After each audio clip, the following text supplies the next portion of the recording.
사랑방 우리 나눔지 공부에 우리 동참해 주신 우리 목자님들과 또 우리 모든 성도님들 주님의 이름으로 환영하며 축복합니다. 오늘은 우리 10월 둘째 주 열왕기상 13장 1절에서 10절 말씀으로 형식주의에 빠진 예배 이런 제목으로 우리 이번 주 사랑방 우리 나눔 공부를 함께 하도록 하겠습니다.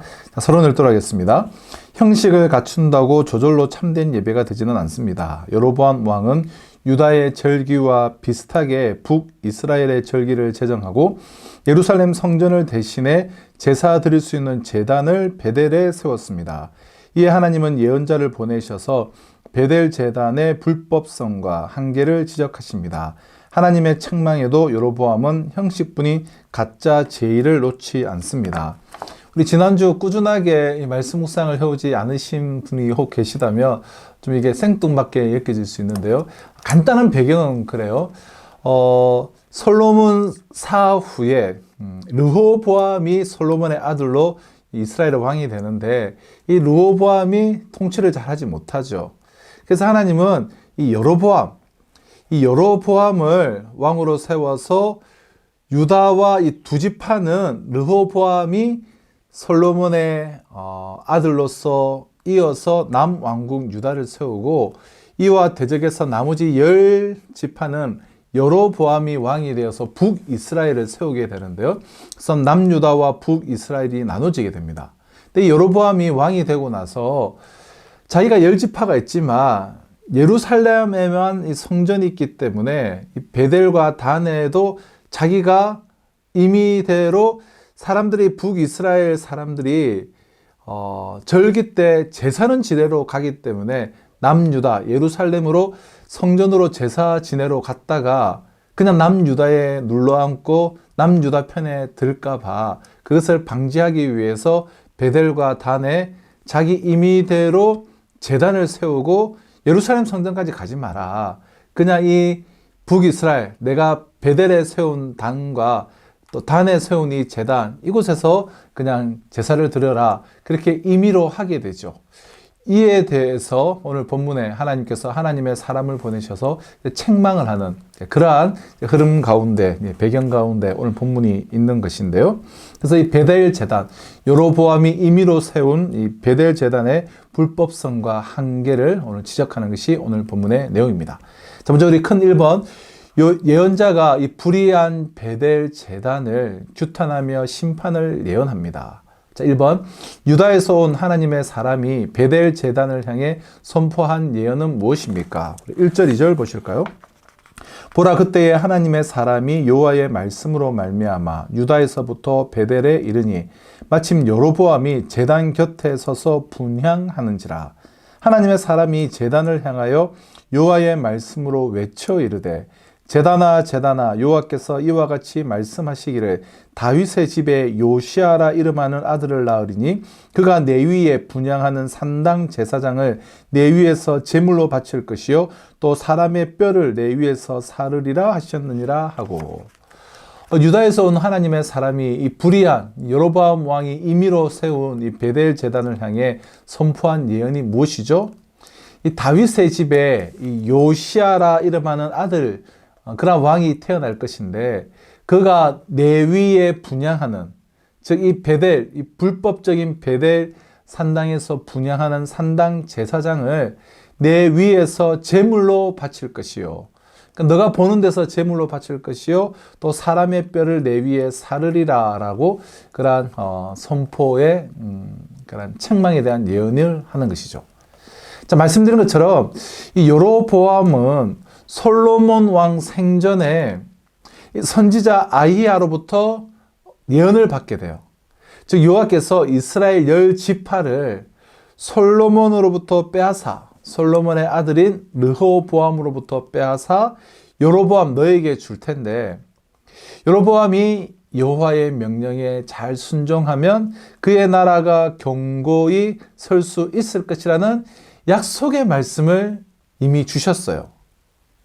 근데 말씀드린 것처럼 여로보암은 자기가 10지파의 왕이 되고 르호보암이 2지파, 남유다 왕, 자신은 북이스라엘 왕이 되었는데 자신에게는 아직까지 성전이 없기 때문에 이 사람들이 유다지파 예루살렘으로 가서 자꾸 이렇게 제사를 드리면, 예배를 드리면 자신을 떠날까 임의로 베델과 단에 자기가 산당을, 즉 제사장, 그러니까 산당을 세우고 그렇게 한 것이죠.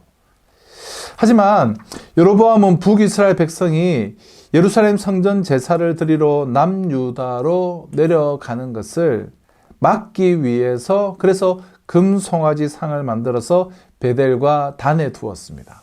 베델은 예루살렘과 정반대 북쪽에 있기 때문에 베델에 두었고요. 단은 예루살렘으로 가는 길목이에요. 그래서 아예 길목을 차단하기 위해서 단에다가 이렇게 두었습니다.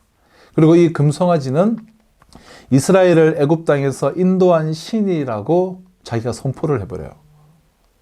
베델 제단은 이 출애굽 광야 백성들의 그 불신앙을 계승한 것이에요. 출애굽 그 광야에서도 송아지를 섬기지 않았습니까? 그러니까 바알과 여호와를 혼합시킨 혼합주의의 산물입니다. 게다가 여로보암은 레위 자손이 아닌 일반 백성을 자기 마음대로 제사장으로 삼고 초막절도 7월 15일에서 8월 15일로 멋대로 바꿔버려요. 그러니까 제사장이 해야 할 분향도 왕인 자기가 직접 해버립니다. 모든 것이 자기 임의대로죠. 하나님께서 이 모든 불신앙을 심판하기 위해 하나님의 사람인 선지자를 지금 파송하신 것입니다. 선지자의 예언은 360년 후 요시야 왕이 일어나 이 불의한 제단을 헐고 산당 제사장을 불사르면서 온전히 지금 한 예언들이 다 성취되게 되는 것입니다. 자, 2번입니다. 베델 제단을 향한 예언이 확실히 성취될 것을 보여주는 징조는 무엇입니까? 자, 이 예언이 어떻게 성취될 것인가? 그 징조는 무엇인가? 3번, 3절 5절. 그날에 그가 징조를 들어 이르되, 이는 여호와께서 말씀하신 징조라. 제단이 갈라지며 그 위에 있는 재가 쏟아지리라 하매. 5절. 하나님의 사람이 여호와의 말씀으로 보인 징조대로 제단이 갈라지며 재가 제단에서 쏟아진지라. 이 예언자의 말대로 지금 제단이 갈라지면서 그 위에 있는 재가 다 쏟아져 버렸습니다. 그럼 제단이 갈라지고 재가 제단에서 쏟아진 건 베델 제단에서 일어난 일이죠. 하나님의 사람이 물리적으로 힘을 행사했기 때문이 아니에요.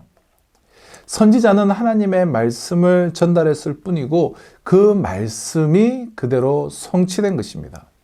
그럼 이 일은 미래에 일어날 일에 대한 징조예요, 징조. 3절에 보면 그날에 그가 징조를 들어 이르되, 이는 여호와께서 말씀하신 징조라. 자, 미래에 일어날 일에 대한 징조인데요. 히브리어로 모테프입니다. 모테트 징조라는 뜻인데요. 모페트는 하나님의 말씀이 참되다라는 것을 입증하는 기적적인 그런 징표, 표징입니다. 그러므로 현재 이 베델 제단이 무너질 거라는 말씀이 성취가 되었다면 여로보암 왕국은 물론 이 우상 숭배자들이 몰락할 것이라는 이 미래의 예언도 반드시 다 성취가 될 것입니다. 베델 제단을 향한 이 예언이 확실히 성취가 될 것을 보여주는 징조는 예언자의 말대로 제단이 갈라지며 그 위에 재가 다 쏟아졌다는 거예요. 그러므로 미래의 모든 예언도 다 성취가 될 것이라는 것입니다. 3번입니다. 여로보암은 예언자의 예언에 대해 어떻게 반응합니까? 자, 이 예언에 대해서 4절 6절. 여로보암 왕이 하나님의 사람이 베델에 있는 제단을 향하여 외쳐 말함을 들을 때에 제단에서 손을 펴며 그를 잡아라 하더라. 그를 향하여 편 손이 말라 다시 고두지 못하며. 6절. 왕이 하나님의 사람에게 말하여 이르되, 청하건대 너는 나를 위하여 내 하나님 여호와께 은혜를 구하여 내 손이 다시 성하게 기도하라. 하나님의 사람이 여호와께 은혜를 구하니 왕의 손이 다시 성하여 전과 같이 되니라. 자, 여로보암은 예언자의 예언에 대해서 자기 손으로 그 예언자의 예언을 막으려고 했어요. 저자를 막아라, 입을 닫게 해라, 그렇게 한 것이죠. 그러다 하나님이 그 여로보암의 손을 마르게 하셨어요. 그러자 예언자에게 오히려 이제는 또 확 바뀌어서 자기 손의 회복을 위해 기도해달라고 요청을 하고 있습니다. 이게 예언자의 예언에 대한 여로보암의 반응이에요. 하나님의 사람이 제단을 향하여 외쳐 말했다는 것은 제단을 대적하여 심판을 선언했다는 말이에요. 즉 하나님의 사람은 이 불법 제단을 향해 하나님의 심판을 전달하고 있는데 이 왕은 그 하나님의 심판을 자기 손으로 한번 막아보려고 한 것이에요. 얼마나 어리석은 행동입니까? 이에 하나님께서 왕의 손을 마르게 하여서 다시 손을 거두어 들일 수 없게 그렇게 마르게 굳어버리게 하셨습니다. 그러자 여로보암 왕은 다시 선지자에게 하나님께 간구해서 이번에는 읍소를 하는 것이죠. 하나님께 간구해서 자기 손을 회복시켜 달라고 요청을 합니다. 그때 이 여로보암 왕의 손이 예전처럼 회복이 되었다는 거예요.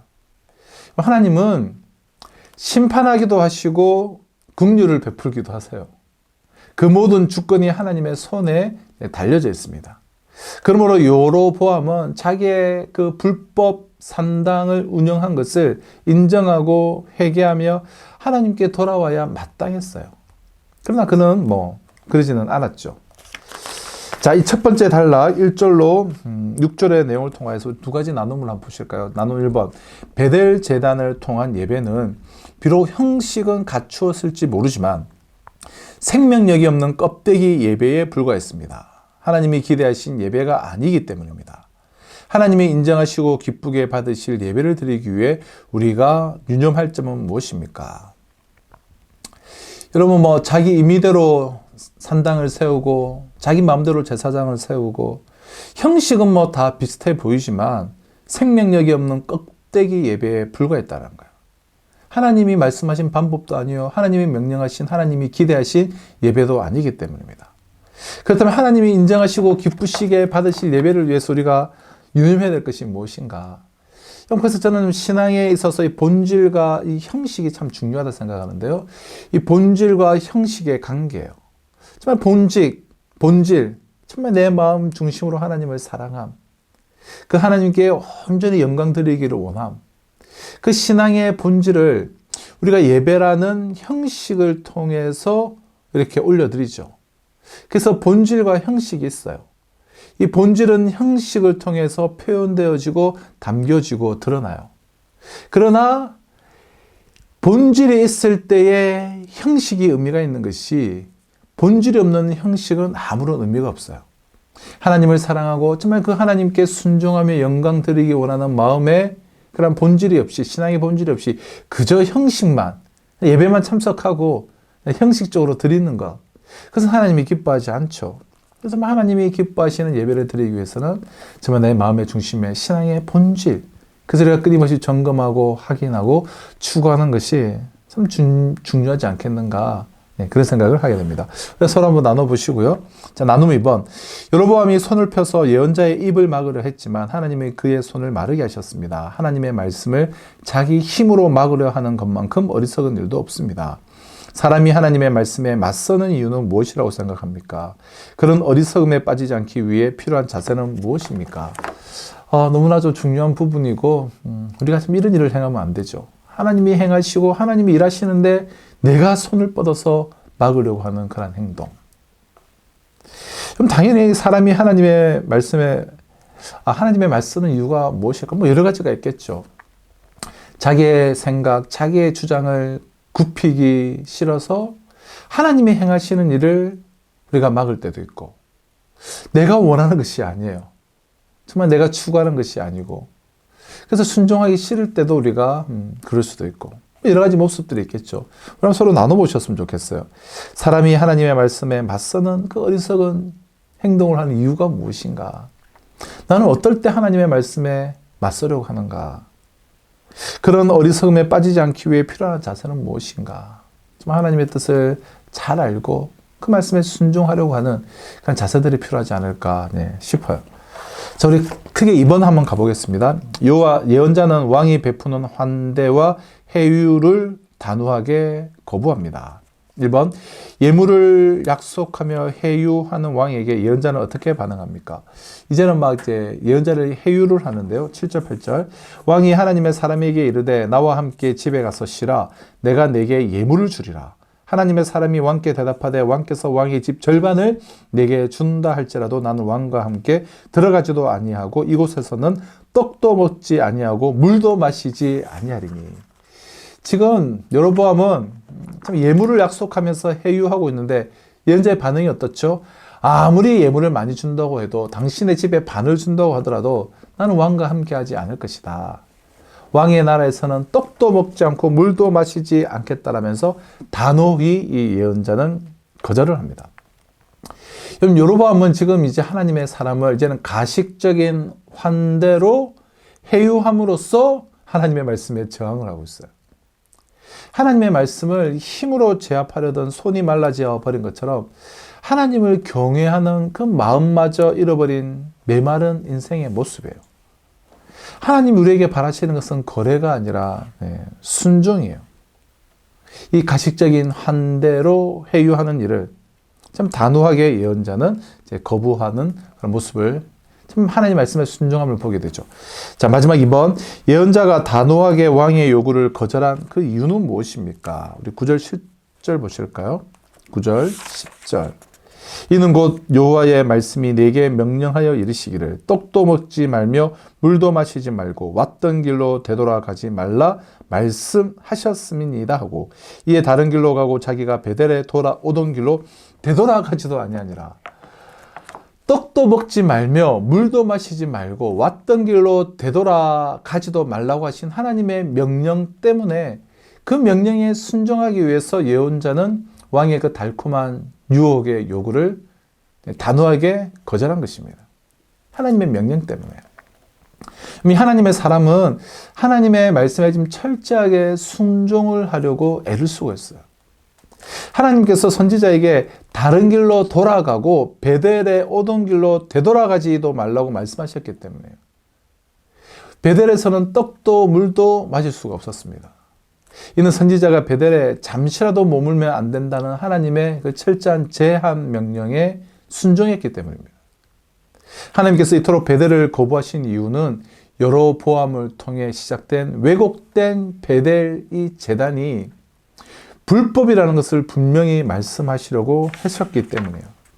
그럼 선지자의 사명은 하나님의 뜻에 따라 말씀에 순종하고 세상의 달콤한 유혹에는 단호히 거부하는 것입니다. 우리 마지막 나눔 3번입니다. 여로보암은 예언자를 돈으로 매수하려 했지만 그는 이를 단호히 거부했습니다.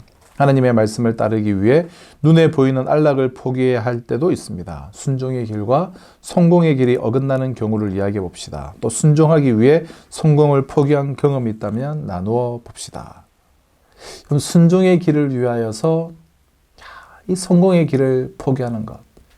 하나님의 말씀에 순종하기 위해서 성공의 길을 포기한 경험. 여러분 그러한 경험들이 있으십니까?